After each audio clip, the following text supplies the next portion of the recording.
Hey guys, Rob here. In today's video, I want to go in depth to all the things that I bring with me to prepare myself for camping and hiking in the Florida summertime heat.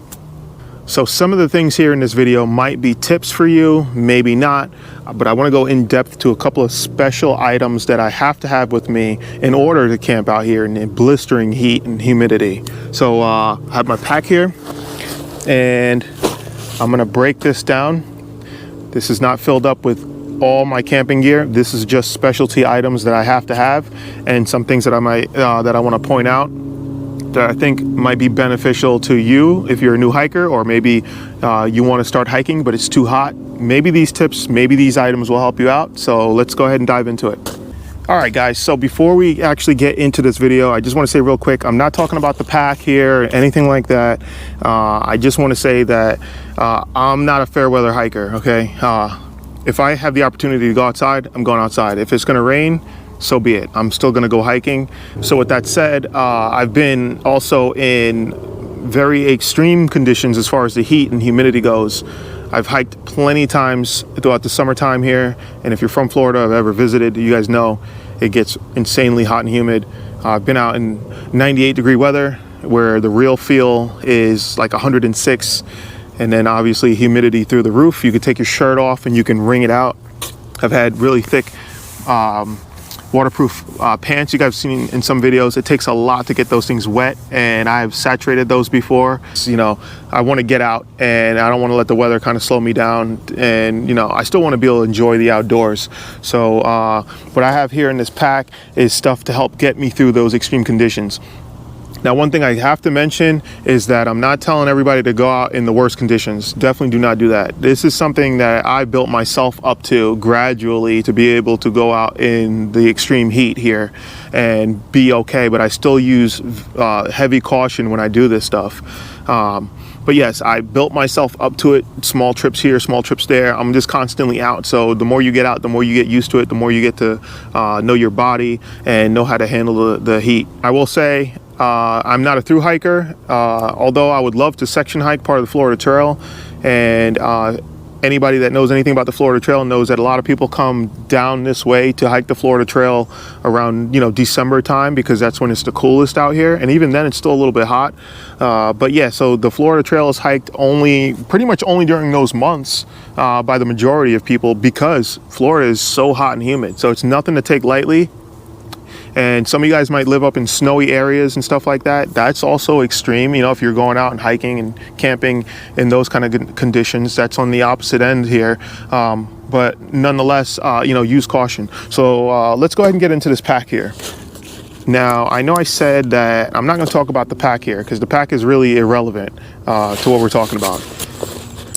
So I'm going to open this up, but one of the first things that I have in here that is very important, especially for me here in Florida, where it rains and it's wet most of the year. So the first thing is a pack liner, and I'm just using this. I think this is like a 3 mil. I can't remember exactly what, but it's a very heavy duty contractor bag, and I bought a whole roll for like $20. I think it came with 15 bags. So when these get holes in it, you know, or too many holes in it, I swap it out. I mean, obviously there's going to be a hole here, hole there, but you know, if you get caught in the rain, it's going to protect your gear. And the reason why this is part of my hot weather camping tips is because here, especially if you're here in Florida or in the surrounding states where you kind of get almost the same kind of conditions, it's good to have a pack liner in case it rains, because usually with a lot of humidity is a lot of rain. So let's get that out of the way. So all my gear would go into this, and then it would go inside the bag, and you'd close it up, and that way you don't have to worry about having a pack cover and stuff. If it rains, it rains. All your stuff's in here and protected. All right, to go with that right there is a rain jacket. And you know, you're either gonna get wet from the rain or you're gonna get wet from the sweat. But for me, I carry this rain jacket sometimes, not all the time, only if I know there's a good chance of rain and I'm gonna get caught in something. This is useful to me because of the fact that I wear prescription glasses, and if I know it's gonna dump down raining, you know, I have my hat. I always have a hat with me. I put this on, I put the hoodie on over, and that kind of will help protect my glasses from getting all wet and fogged up. So that's why I have this. This is a Columbia rain jacket. This is one of the really lightweight ones. I think this one is like less than a pound or something like that. But like I said, I don't always bring this just because you're either wet from rain or you're wet from sweat. Your clothes are going to be completely soaked anyways. But yeah, so that's one handy thing that might work for you. So going along with the rain jacket there is also a hat. You guys know I always wear a hat in my videos and stuff. I always wear a hat, period. They're comfortable to me, and a lot of it is because it keeps the sun out of my face. And most of the time I don't wear it backwards, especially when I'm on trail. I usually will have the hat flip forward, and that really helps protect my eyes and everything from the sun. But I always have either like a baseball cap like this here, or a boonie hat. And I've got quite a few of them. Both of these are my really lightweight ones. I think each one is only about an ounce or so. SPF 50 on this one, and I forgot what this one was right here, but I've had this one for a few years. This is a newer one, supposed to be like the cooling one where you wet it and helps keep you cool. But either way, they're very small, only an ounce. It's good to have as a backup because sometimes I want to have full coverage around my face to really help keep that sun off of me. All right, so next up here, I'm going to pull this bag out because this has some essential items in it. This is another little backpack here. You guys have seen in some of my other gear loadout videos and sometimes on trail with me. So a new item here that I got is this little digital thermometer that can actually store the temperatures. So it'll show you what the low temperature was and what the max temperature was. And I'm probably gonna take this carabiner off because it's kind of heavy and it's big and bulky, but it came with it. And this is not waterproof, so I'll probably stick it in like a side pocket somewhere on the, like almost on the outside of the pack. That way if rain comes down, it's not gonna ruin this. But yeah, right now it's saying it's 82 degrees. And typically around this time of year, you know, 85 and so on. So that's a new item to help me keep track, because last year and stuff and the years before, I've always hiked and camped, and you know, I rely on what the app says, you know, for what the weather forecast is. But I feel like something like that would be more accurate to where you are and really help give you a better idea on what kind of conditions that you're dealing with. So next thing inside of here is going to be part of a shelter setup, and that is my tarp, light outdoors tarp, and I have the stakes to go with it. This tarp only weighs 11 ounces, and I've got 6 MSR groundhogs in here with a little bit of 1.8 millimeter extra cordage for guy outs. And I'm gonna pull this tarp out here so you guys can see. This thing's extremely lightweight. This is an 8 by 10 foot tarp. I absolutely love this tarp here. I mean, it just comes right out of this little sack here. It's like the size of a soda can. And look, you got this big old thing here. The wind's catching it. I think you guys get the idea on the size of this here tarp. So I'm gonna set this off to the side and we're gonna talk about the next thing. Oh, I also keep the guy out lines on 4 corners of this. That way it's all quick deploy. And then I have 2 extra guy outs that I keep inside with the stakes just in case I need those as well. So I'm gonna set that over here. And then to go with that are the 6 Moon Designs carbon fiber tarp poles. Put this together.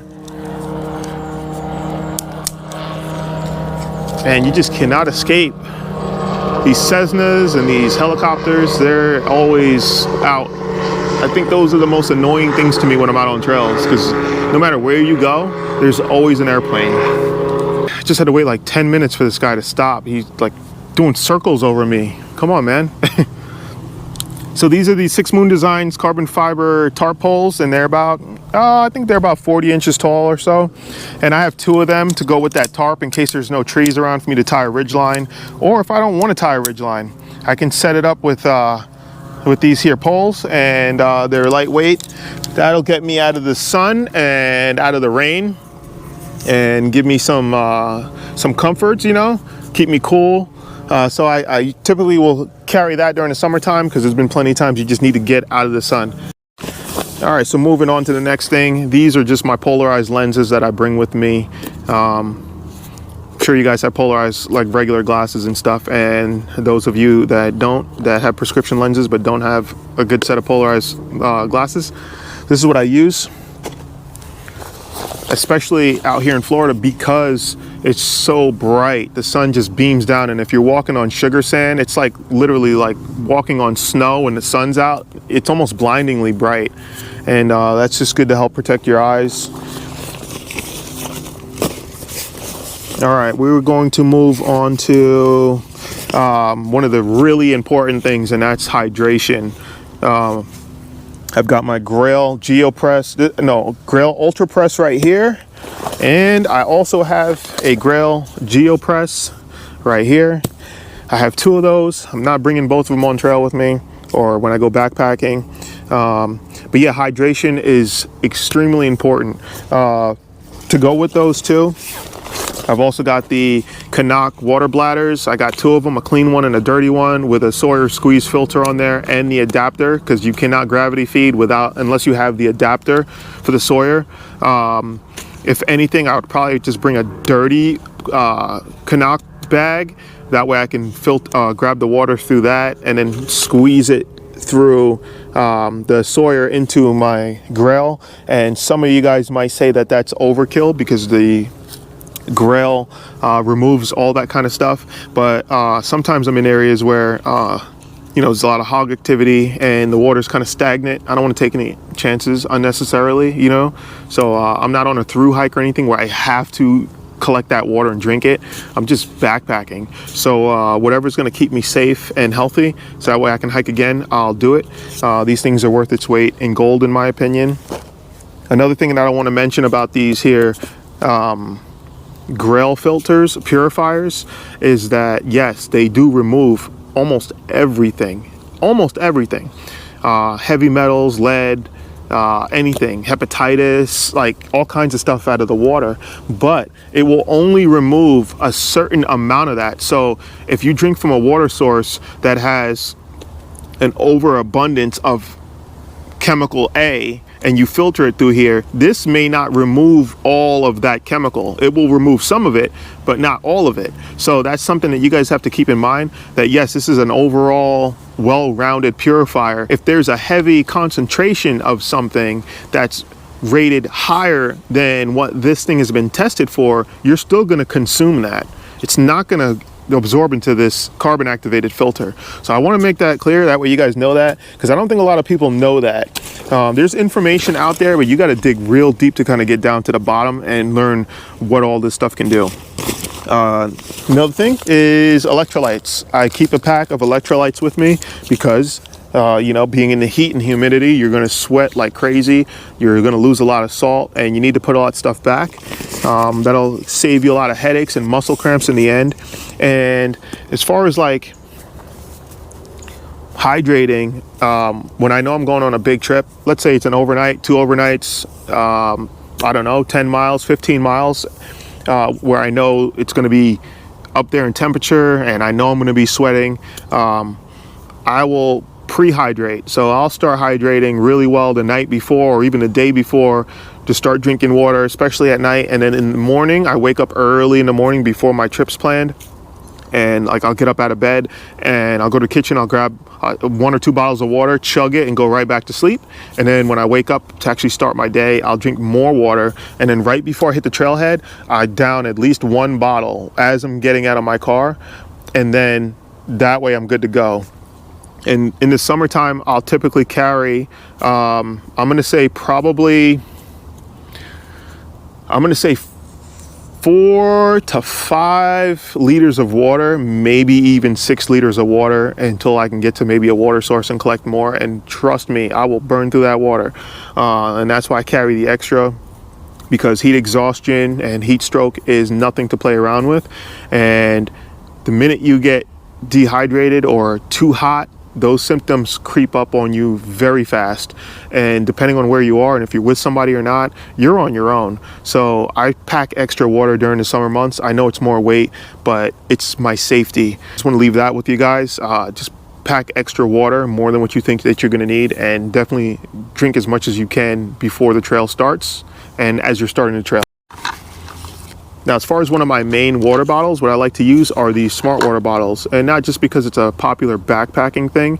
They're just really good bottles, and I save them, you know, after my trips. I'll clean them out and stuff and let them dry out, and I reuse them. They're great bottles. I have the sports cap on this one because this is the bottle that I keep attached to my shoulder strap when I'm hiking. I just find that it's, I don't know, a little bit easier or better to drink out of the sports cap. And it'll also serve as a back flush device if you had to back flush your Sawyer filter.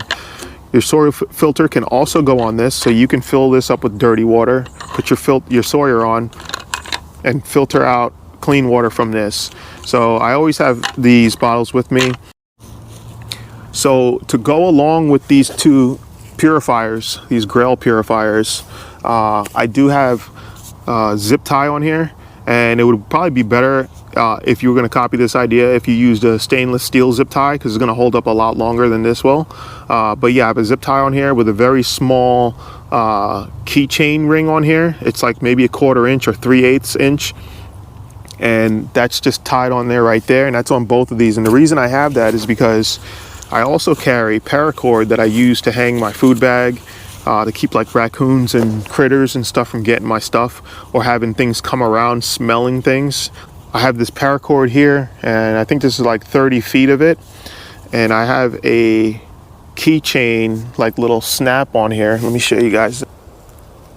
Hopefully you guys can see that there, but I have that little keychain snap on there, and the reason for that is because I can snap it onto this keychain ring on my purifier, and now I have the cord attached to the purifier. And now if there's water that I need that I can't reach, or for whatever reason, I can take that paracord with the attachment, and I can cast the cup part.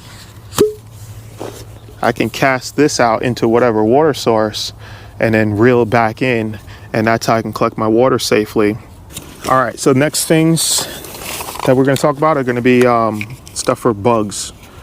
Now, Florida and any hot, humid area is going to have lots and lots of insects, and especially mosquitoes. Out here, we get the mosquitoes bad, real bad. I mean, sometimes they're so bad, they ganged up on you. They could probably fly you off somewhere. I keep, this is some off spray in this little spray bottle, and that's usually around my hip area, somewhere quick I can get to. But I will not go out anywhere in Florida without some off. I even keep an extra bottle in my car in case I don't have one of my packs with me and I'm doing something. Another really good thing that works well is this Thermacell. Ever since I discovered this right here, I've been in love with it. Very effective against the mosquitoes. And in the top part here, I keep an extra pad. I usually keep like 3 or 4 of these pads with me. Each pad is good for 4 hours. And then the butane gets stored down here in the bottom. It's supposed to screw in, but I learned that if you just set it in, it still fits. And now you don't have to worry about if the button gets activated, your fuel is going to leak out in your backpack. So if you just do it like that, and then when you're ready to use it, you screw it in, and then when you're done, you unscrew it and put this bottom cover back on, and you're good. So I will not go out anywhere on any backpacking trip, camping trip, anything without either of these. So really important for the heat here. These bugs are really annoying. The mosquitoes, really bad. As soon as that sun goes down, they're out. They're gonna get you. And what's good with the tarp as well is that if you set up a tarp and you put that Thermacell around you, those vapors are gonna kind of be contained within that tarp or even next to your tent, and that'll help keep you mosquito free while you're out camping. And the last thing inside this bag is going to be this little fan here. It's lightweight. I think it's probably 4 or 5 ounces. I'm going to say probably closer to 4 ounces. and I only paid $8 for it off Amazon. It's got 3 speed modes on it, and I did testing with it with the 3 speed modes, and speed 1, which is like low, will run for I think it's like 12 or 16 hours. Can't remember exactly.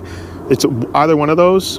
And then medium speed will run for 8 hours, and then high speed will do 4 hours. And I've noticed that when I'm out camping, I only run it on speed 1, and I set the fan up in my tent next to my face, and that's all I need. I have a little bit of like ambient noise coming from this thing, which helps me sleep, and then I have some breeze blowing on my face, and this will last me a couple of days, and then you can recharge it. Only thing is I had to put this, like, I had to mod this a little bit.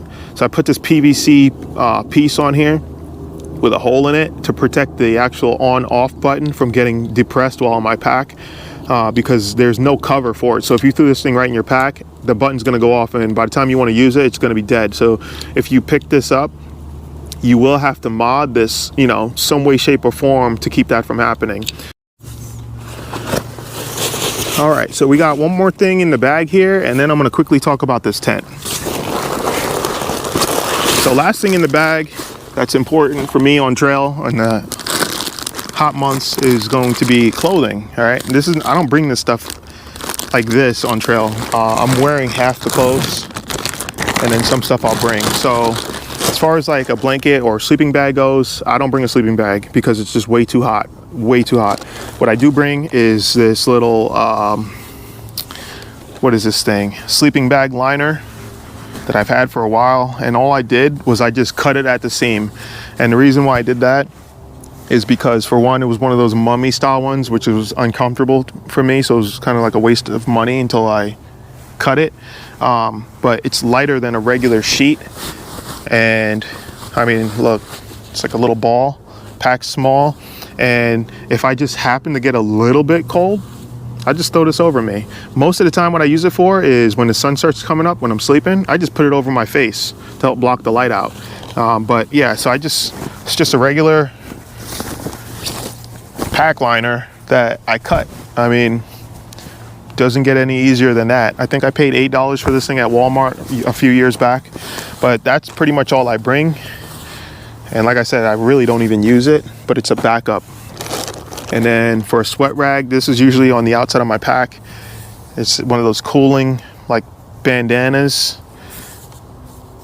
This is made by a company called John Boy, and it's like camo on one side and bright orange on the other. This thing works really great, you know, for wiping the sweat off while you're hiking. And I keep one of these here towels. Is one of these like really thin towels, and reason for that is any condensation I might need to wipe up. If I want to give myself like a cleaning, this helps, you know, to dry off. I can dry myself off from sweat, stuff like that.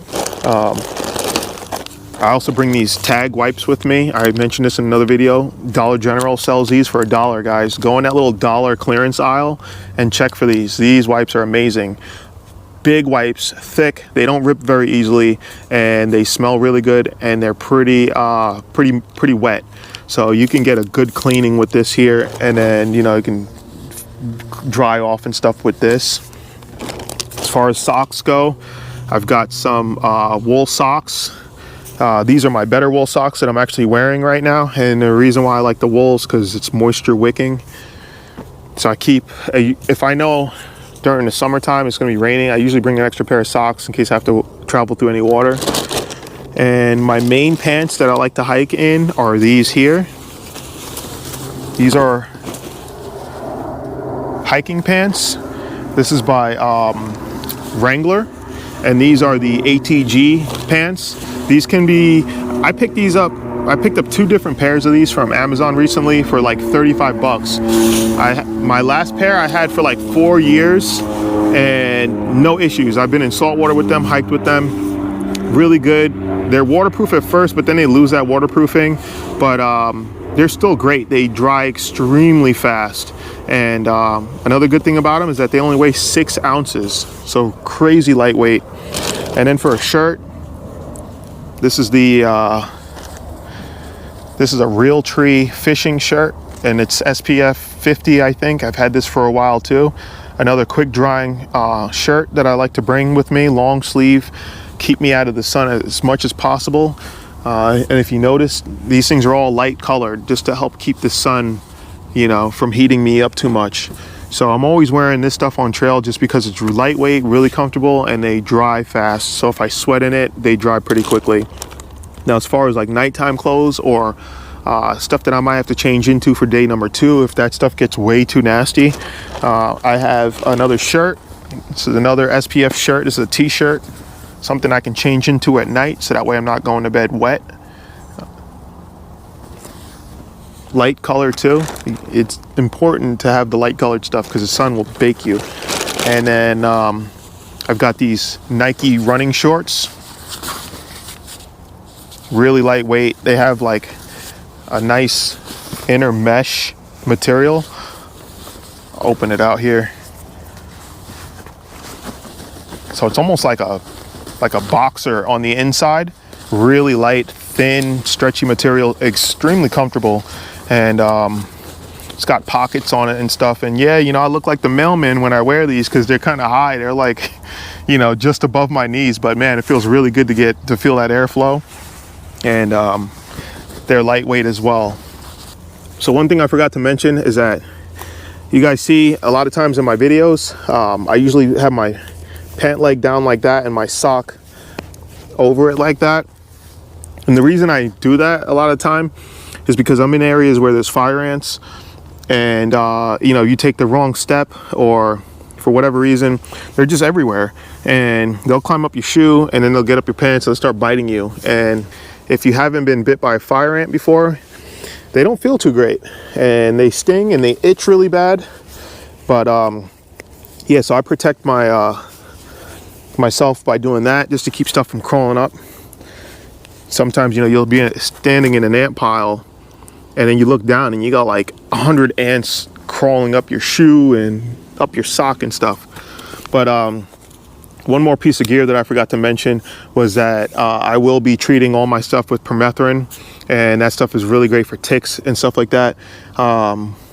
Especially now that we're coming into spring, it's time to start treating my stuff with that again.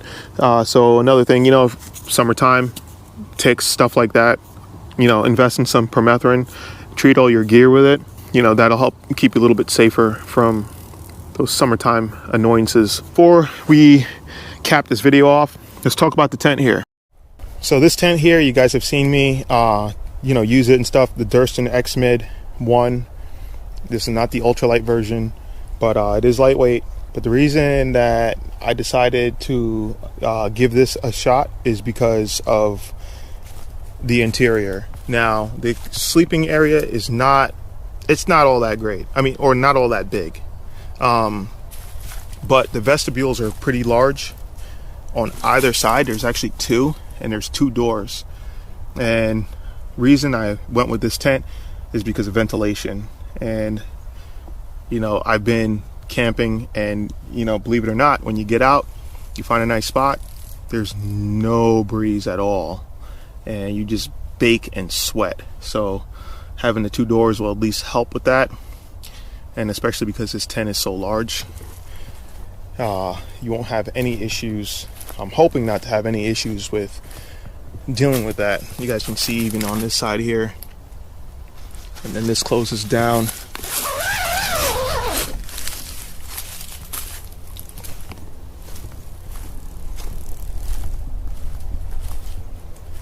And you still have a lot of room for airflow. So I think this tent will do me a little bit better as far as comfort goes with the airflow situation than my Lanshan will. Only because the fact that it has these wide vestibule areas and 2 doors. Lanshan doesn't have that. It's just got the one big main door, which I have slept with both of them completely open, and then I have to like peg up the rain cover, the rain fly on it, and it helps a little bit, but I think this is probably going to be a little bit better. So I'm sacrificing a little bit of interior space, but I'd rather have the airflow. So that's why I'm going to be using this tent here. All right, so last thing before we end this video here is that I got challenged by Capella Outdoors and Adventures with Ken. If you guys are not familiar with their channels, I'm going to leave links to their channels. You guys can check them out. But yeah, I got challenged by them.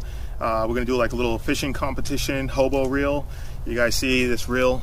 This is a survival fishing kit that I made last year. And they made some as well. And we're gonna battle it out and see who can catch the most fish in a day. And whoever wins gets like a little trophy. So that's going to be coming soon.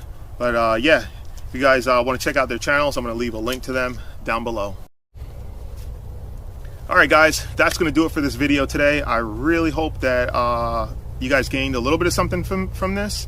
I just felt like it's a topic that's not really discussed too much. And since I live here in Florida where we have the extreme heat and storms and stuff like that, I felt like this would be a good topic for some beginner backpackers or people that still want to hike but don't want to have to wait for the cooler months. So I hope that these tips helped you guys. Also too, you guys are more than welcome. I always love hearing back from you guys on what you guys prefer to bring on trail with you, what works for you, because then I get ideas and I might switch my stuff up and maybe go your way. So if you have any suggestions or just whatever you run, you know, leave it down in the comments below. That way I can see it. But yeah, so with that said, we're going to end the video here, guys. And I appreciate you guys as always. Do me a favor, hit that like button for me if you made it this far. Subscribe if you're new. Share the video with somebody that might need to know this information. And until next time, guys, I hope to see you on the trail. Peace.